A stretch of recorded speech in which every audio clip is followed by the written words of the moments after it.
Working with toothache plant today. Definitely a really cool medicinal plant. If you have never grown it before, I recommend everybody having this in their medicinal garden.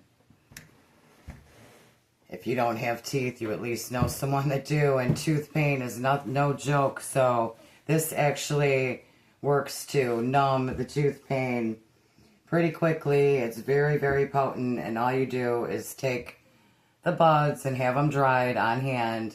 And if you have a tooth issue, you just simply put it in your mouth right where the tooth problem is, and it will instantly numb your entire mouth for at least a half an hour. So you can repeat it.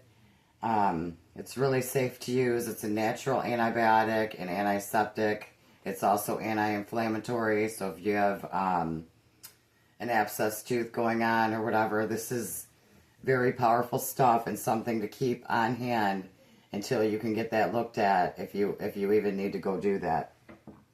So anyway, it's called toothache plant, and every part of it is medicinal. It has something in it called spilanthol, and that's what gives you the numbing effect.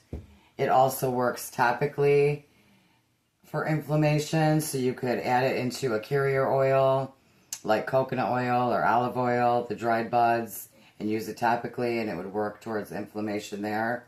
It also is a diuretic, so if you take it as a tea and take it internally, then it will expel extra fluids from your kidneys. If you are taking diuretics, pharmaceutical kind, be cautious with this. Don't use it because it's that powerful of a plant. It also produces saliva. Sometimes people have dry mouth, a lot of times from chemo and stuff like that. People have a problem producing saliva, and this plant will actually do that for you. It's good for stomach ulcers and so much more. So this point right here, I go down on the stem, and this is the point. This is a fully open bud, and this is where you get the most medicine out of it at that point.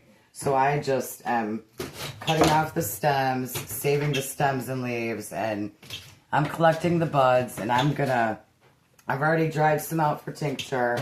These are to have on hand dried, bulk. These I'm actually drying out to do tincture with.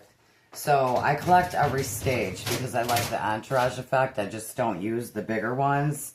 I will use the little baby buttons that are just now starting to form, like these. And then I'll use some of these ones that are opened a little bit more, but you can tell they're still really, really small. And I'll use these middle-sized ones. And the more you put in, I'll use some of the bigger, fully open ones too.